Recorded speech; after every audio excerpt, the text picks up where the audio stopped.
Hello everyone and welcome to this week's Teen Take and Make. This week we're making tie-dye pillowcases. We don't have very many supplies this week: a garbage bag to work on, some dye, some elastics, a plastic bag, and our pillowcase. You'll see I have my pillowcase laid out here, and the fold style I'm going to do is accordion style, so you'll see me just fold the pillowcase back and forth and back and forth. But the beauty of tie-dye is you can make it unique. If you just did a quick search on the internet, you might find a different fold style that better suits your personality.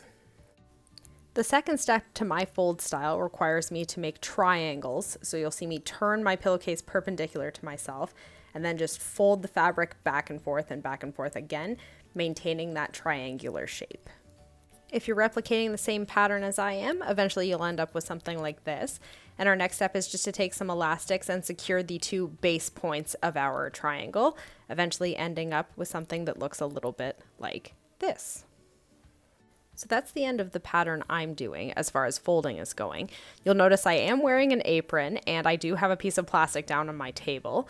You will need to add some water to the dye powder in your bottles, and you'll see I already have dye on my hands, which is why it's very important to do this in a space it's okay to get dye all over.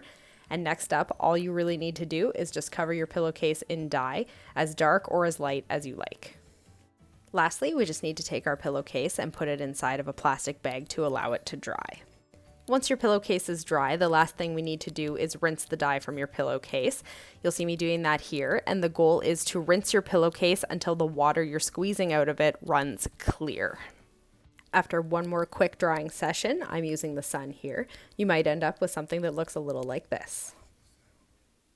We want to thank you guys for participating in another one of our virtual programs. If you enjoyed this video, please like and subscribe to our YouTube channel.